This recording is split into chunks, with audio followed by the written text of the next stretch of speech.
Today we're going to look at Big Island. At 275 acres, it is the largest island on the Lower Lake. It's over 1.5 miles long and about 3/4 of a mile wide. In 1852, Judge Bradley Meeker claimed the land while exploring the lake with Governor Alexander Ramsey. He abandoned his claim 2 years later, but the name Meeker's Island stuck. A few years after that, John and William Morse bought the island. In 1861, William built a cabin and bought out his brother's share. Meeker's Island became Morse Island. By the 1880s, small lots were being subdivided on the west end of the island, and people started calling it Big Island. As we approached the island from Excelsior Bay in the south, we passed Gales Island. Once called Gooseberry Island, Gales Island is a 1-acre island just south of Big Island.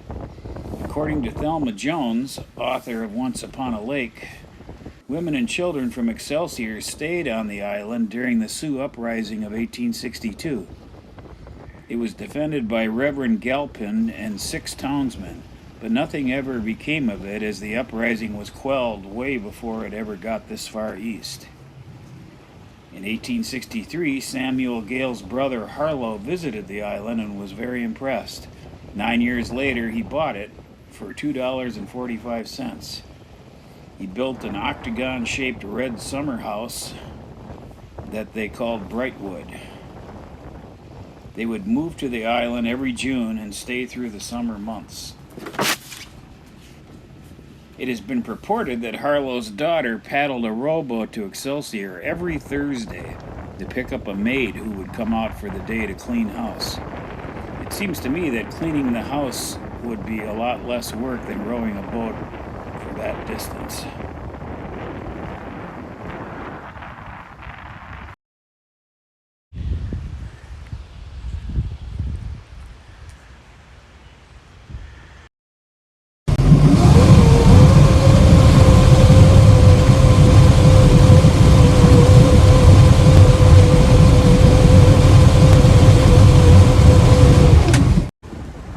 Leave Gales Island and head north into Sunset Bay.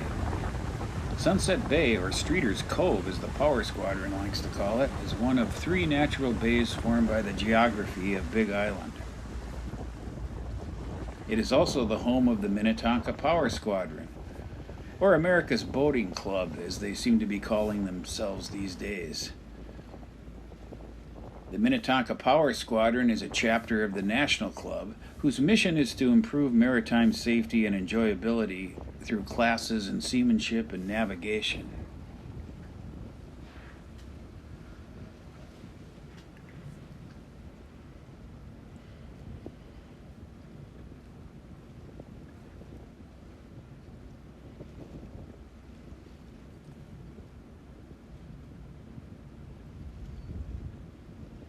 This beautiful facility is available to all members in good standing. A few years ago, we took a tour during one of their open houses, and we were very impressed. It's a great destination on the lake and a very good way to meet other boaters.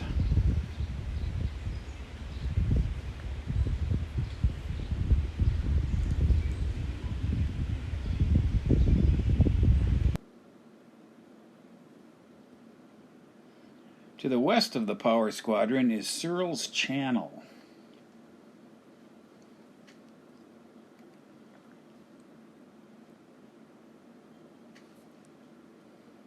In 1892, Olaf Cyril, a Norwegian immigrant turned millionaire, acquired 111 acres in the center of the island. He built a massive 3-story, 21-room mansion and dredged a canal around it that he called Alligator Alley.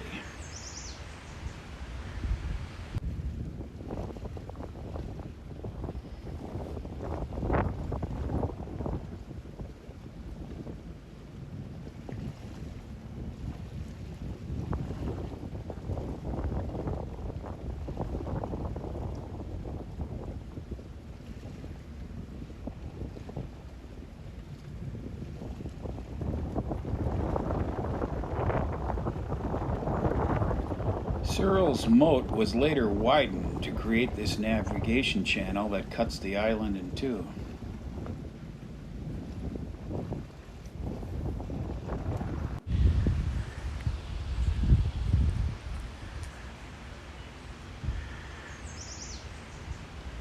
At some point, the U.S. Geological Survey incorrectly cited the land west of Alligator Alley as Mapiata Island. As a result of this mistake, some maps today do as well.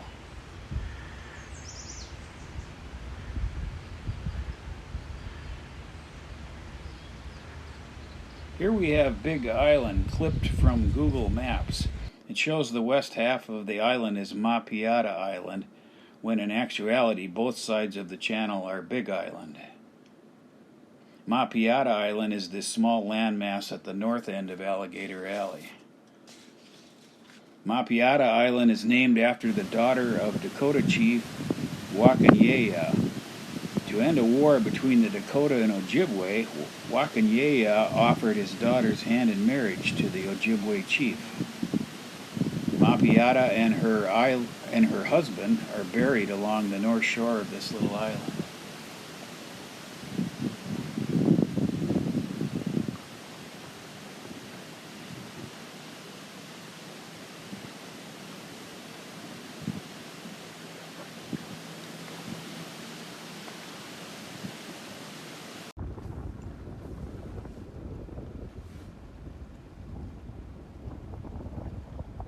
We now leave Alligator Alley and head out into Smith's Bay, where we're briefly distracted by a bald eagle soaring overhead.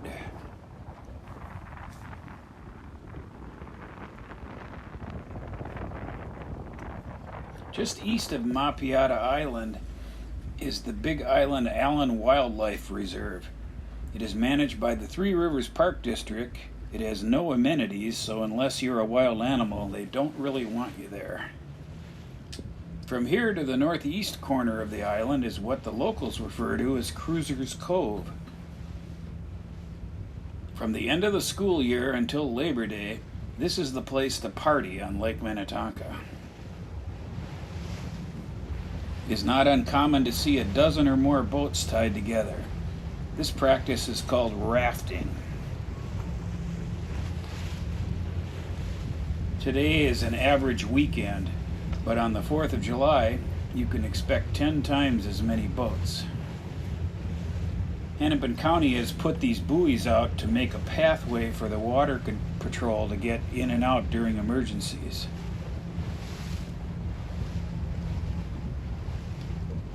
If you've heard horror stories about wild parties on Lake Minnetonka, Cruiser's Cove is probably where they took place.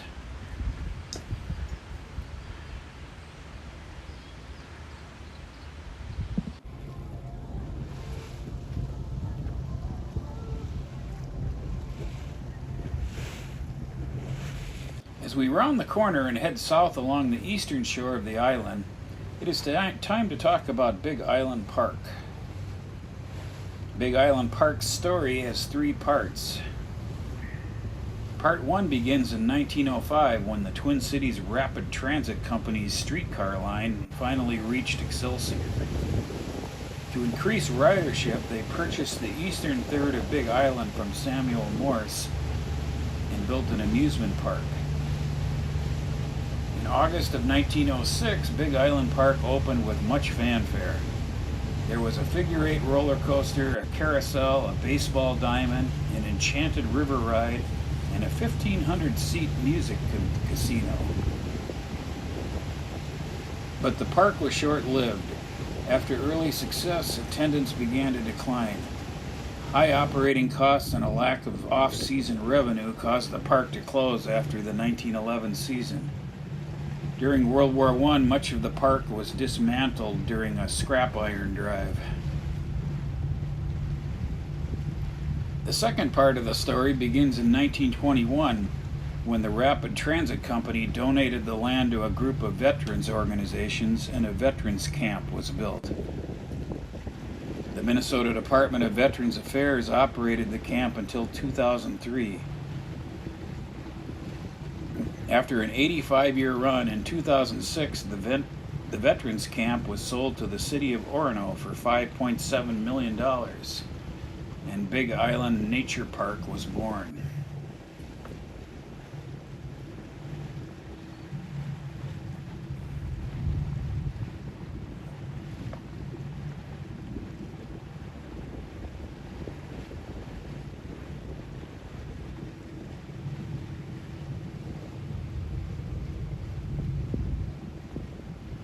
As we round Point Charming, we enter Big Island Bay, or what some of us call Veterans Bay. If Cruisers Cove is where the kids like to party, then Veterans Day is the adult side of the island. It's not uncommon on a weekend for the bay to fill up with anchored boats full of families enjoying the day.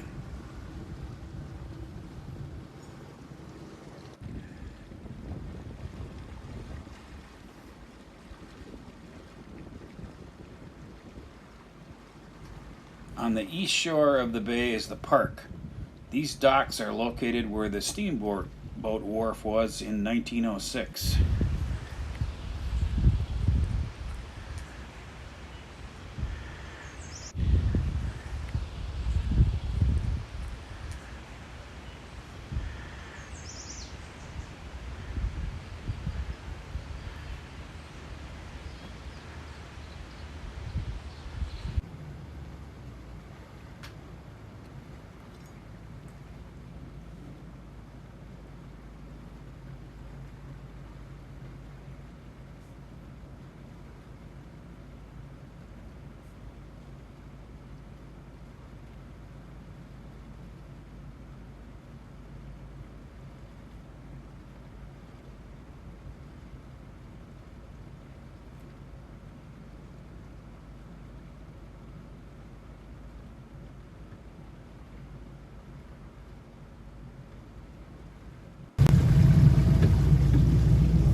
The ruins of the concrete apron and stairs that greeted men in straw hats with spats on their shoes and ladies in hoop skirts carrying parasols 100 years ago still remains today.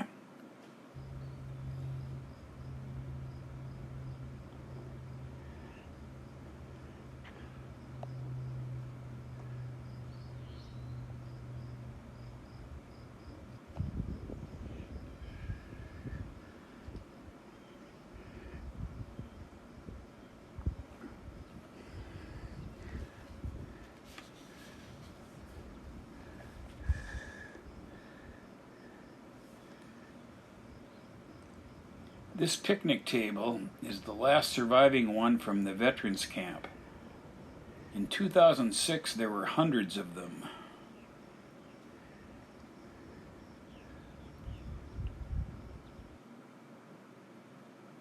This is a 2009 photo of my father sitting at one of them. Ironically, VFW 1296 is the Everett McClay post in Bloomington, of which my father was a member. All of the tables were sponsored by local VFW posts. Our arrival doesn't go unnoticed by a local bald eagle.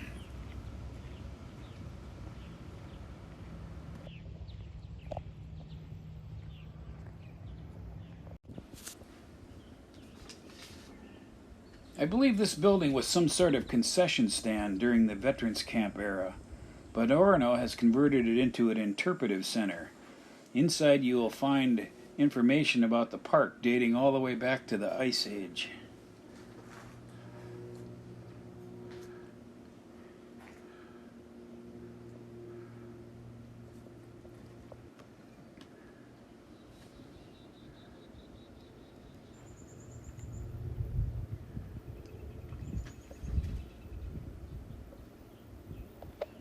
Up the hill from this location was a 15-story replica of the Tower of Seville in Spain, which was actually used as a water tower for the amusement park. It was located right about where that dead tree is now.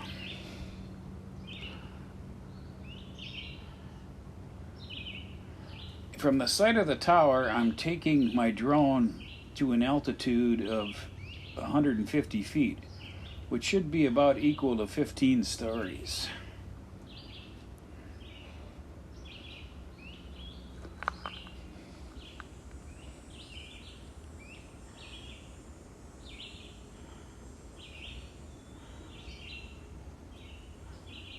So this is what the view from the tower must have looked like in 1906.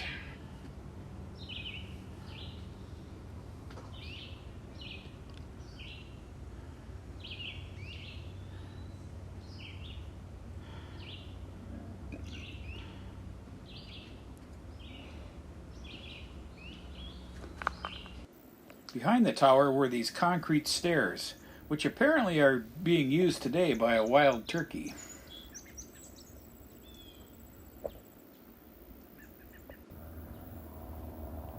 From here we take a slight detour to the east to check out the view.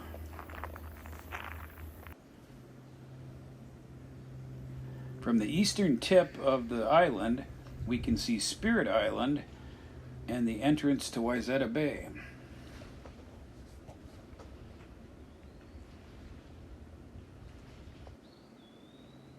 Heading south again, the trail gets a bit wooded. There are no lions and tigers and bears, but you might want to consider some bug spray.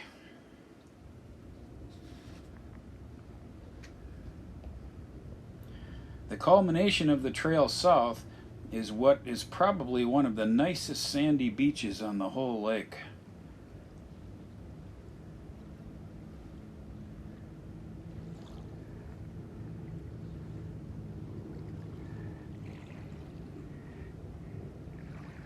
Great for beaching your boat and going for a swim. It gets a lot of visitors on the weekends.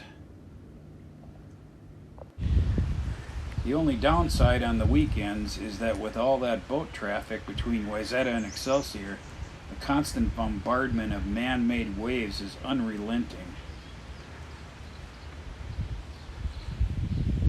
As you can see, it's pretty nice on a weekday though.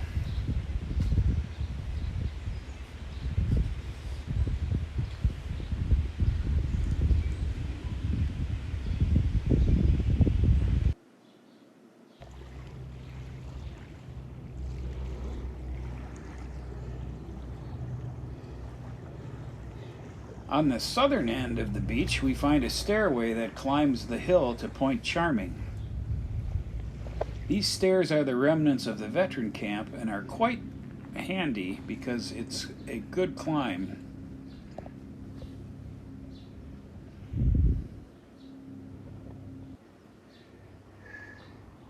Point Charming is a large grassy clearing with a very nice view of the lower lake.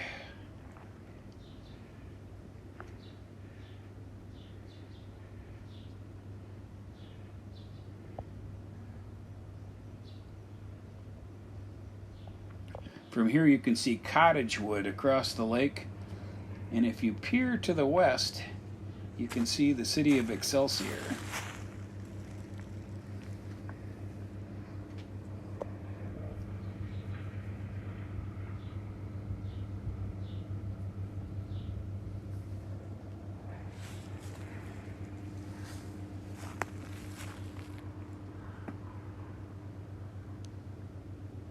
These concrete picnic tables should fare better than the wooden ones that preceded them. Point Comfort was the home to some veteran camp cabins back in the day. I believe they were about where this public outhouse is now. Just to the north of that, during the amusement park era, was the Music Casino. No gambling took place there, but lots of music. John Philip Sousa is rumored to have played there.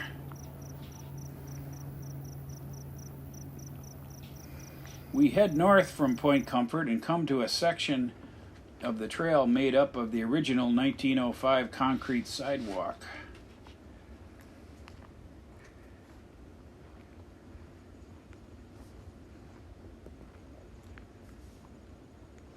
A ride similar to the old mill at the Minnesota State Fair called the Mystic Chute entertained the 1906 crowd. The contours of the waterway are still visible when the foliage isn't so thick. I'll have to come back here in the fall or winter and have another look.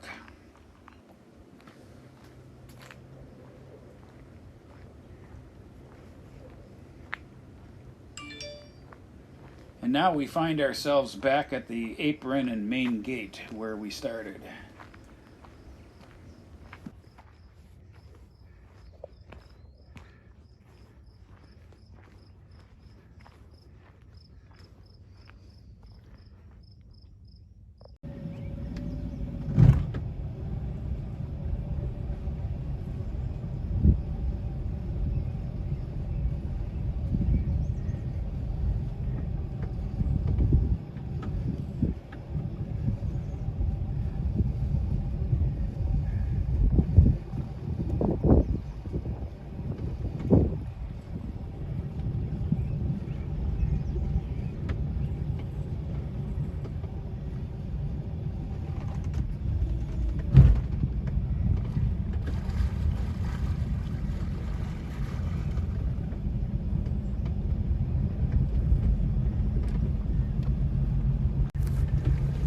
We now head west along the shore of Veterans Bay. The isthmus of land here is quite narrow. Just a few feet through these trees and you'll be standing on the shore of Cruiser's Cove. About here the parkland ends and it's all private property from here on west.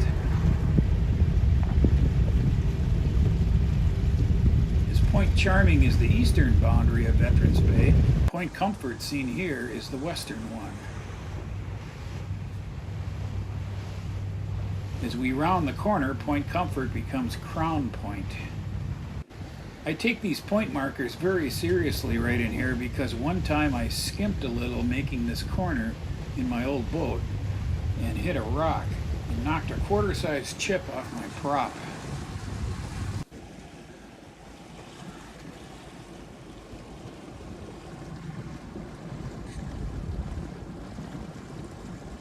The jewel of Crown Point is Fruin Chalet and Boathouse.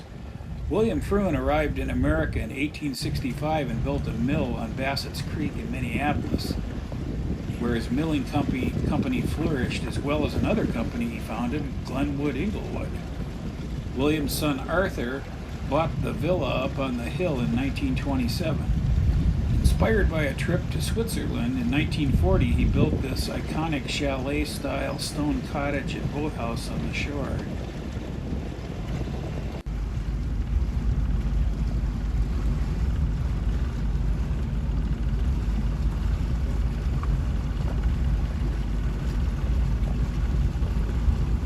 We now head west across Streeter's Cove again, toward the western half of Big Island.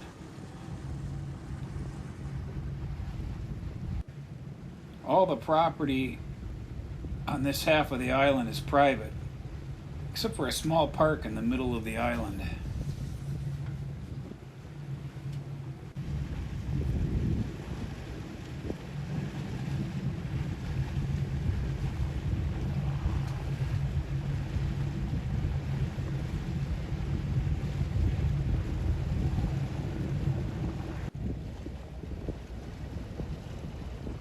This channel goes from Echo Bay in the south to Lafayette Bay in the north.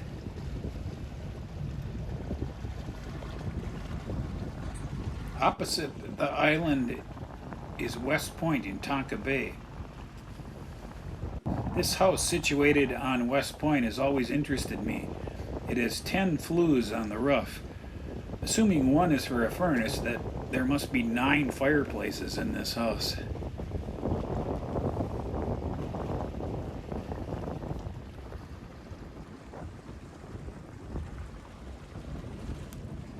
As we turn east in Lafayette Bay, we head for the channel between Huntington Point and Minnetonka Beach and Recreation Point on the island.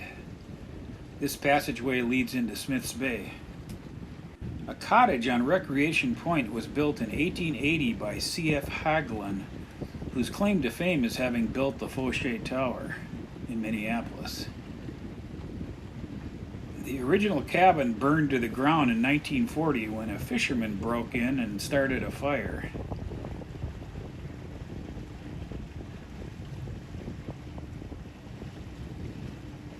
After that, the Palm brothers bought the property and used a painting and some old photos to replicate the original structure.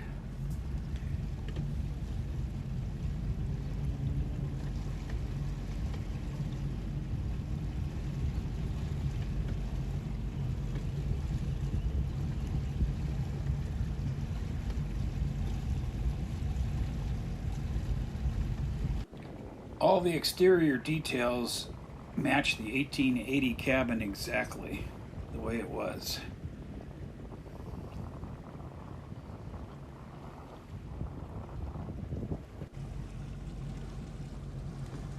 As we enter Smith's Bay, we now find ourselves back where we were when we exited Alligator Alley earlier in our tour.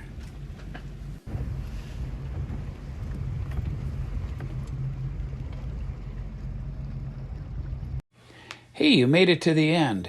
Click on like and subscribe for more great videos about Lake Minnetonka.